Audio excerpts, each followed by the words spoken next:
welcome to Local SEO Today. I'm Roger Murphy. And I'm John Vaughn. We want to welcome our listeners to our podcast today, all of you entrepreneurs and business owners. Today, John, we want to talk about, as a business owner or entrepreneur, 5 ways that they can add value to their business. Yeah, it's a very important topic because when you're starting a business, there's certain things that you need to understand.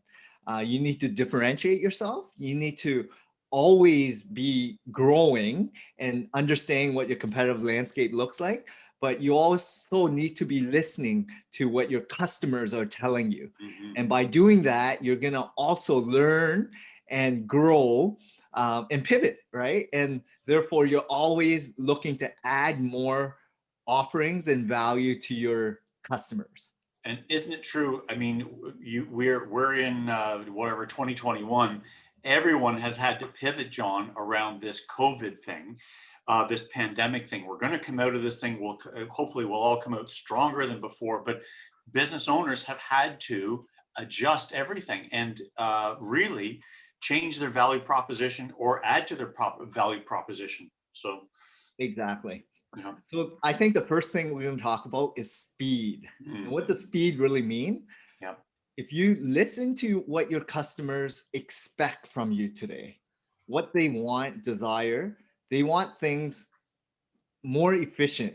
They want you to be on time or, over deliver, right? Which is being there present when they need something. Exactly. And if you're able to be more proactive and do things before they even ask, that shows that you're actually listening and uncovering what their needs and demands are. Exactly. So the first thing is speed. So over deliver.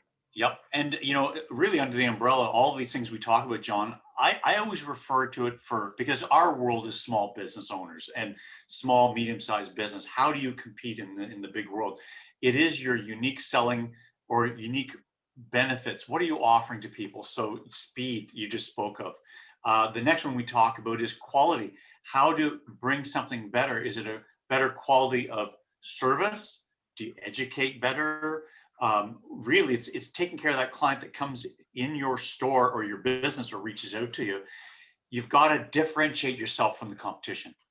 Exactly. And quality might mean you would have to source out better quality equipment or material, right? To produce really good, high quality items that's durable, that lasts longer.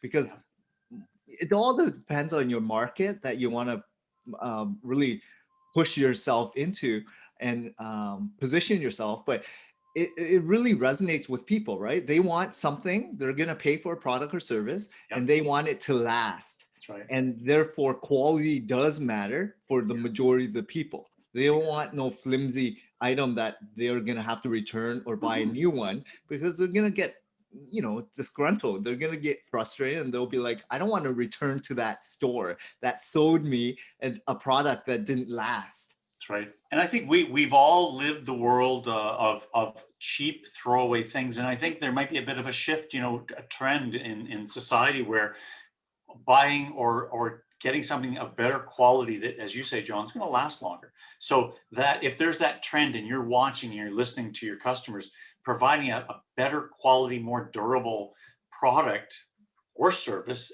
can only help your business. Exactly. Number 3, we're going to talk about adding value. And I know these are 5 things to add value, but what makes you different? What's your unique selling proposition? So when I look at setting yourself standing apart from everyone else, what does your story sound like? What's your history experience? Who have you worked with prior? Let people in on what's going on in your life. Personalize a little bit. People will want to hear about what your perspectives are. And they either resonate with you or not, but at least you're transparent along the way. So add a different dimension by personalizing. Excellent. And of course, then we talk about it in terms of adding value. It is the convenience factor. And we've spoken on this, John, before too. In this world we live in today, just because of the pandemic, everyone's had to shift the way they purchase things. And there's a lot more shipping going on, a lot more e-commerce going on, a lot more, even if you're shopping locally, things are being delivered. So that idea of finding something that is convenient and, I'm not sure if the right word is serves that purpose, but if it protects the customer, so they don't have to come into the store and reach out or touch and get involved with people, but they can have something delivered to them. Not only is it only protects them, but it makes their life, it's more convenient for them as well. I think the ultimate thing is listening to your customers, Mhm. pivot, understanding what the users want, and Yep. try to be proactive, right? Yep. Versus reactive. Uh, Hmm.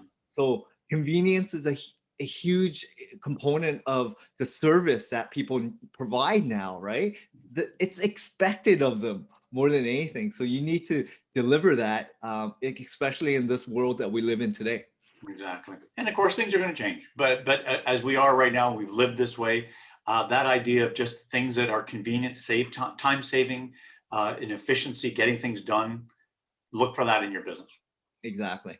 And that was number four, Roger. And number five, we're going to talk about customer service Mm. and how important it is more than ever today um, for you to provide that high level engagement and service that Mhm. people expect. That's it. And it is depending on your business, but many businesses, and again, once we get back to a more normalized, economy, but the idea of providing superior customer service, I always liken it, John, to a bit maybe education. And all through the years I've dealt with small business owners, I've always said, don't fear these large, big box conglomerates and these stores, because if you can differentiate yourself with educating your customer or bringing a higher level of knowledge, that's what people want. It's an emotional thing where if they feel I learned something today and that business helped me and it was a fantastic experience. Exactly. Building real life relationships with real people. Hmm. That's what sets us apart from the larger players because Yep. they have systems and processes in place, but Yep. they don't have people behind the scenes with personality that brings, why do people shop at their local meat shop or Yep. dairy shop or grocery store? Like these are local mom and pop businesses that Hmm. thrive usually in all communities, right? Yep. Because people want that relationship, that customer service. If Yep. it's the coffee shop, it could be your bread shop, right? People Yep. want just to know who's behind that, and Hmm. they want to hear from them, what's going on in their lives. Like share your story. Yep.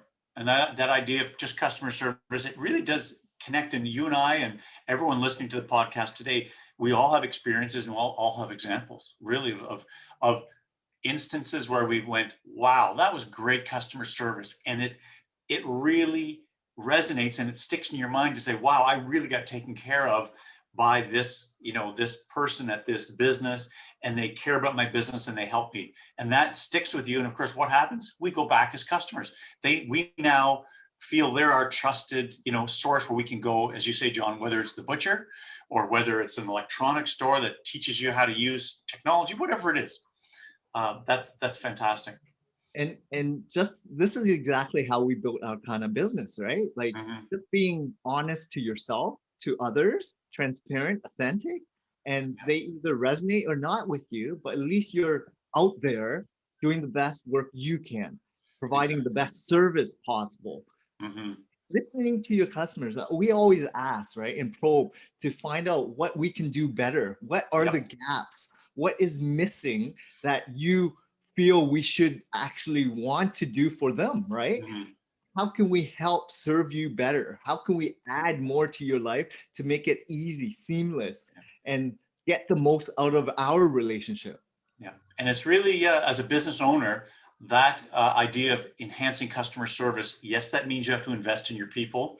You have to train them. You have to constantly make sure that they're on top of their game and that they know the product or know the service and how to take care of people. Because you as a business owner, you invest in your people so that they can provide that better customer service. What's it do, John? At the end of the day, it's better for the business and more profit for the business. Yeah, it's a stickier customer, That's it. stickier interaction.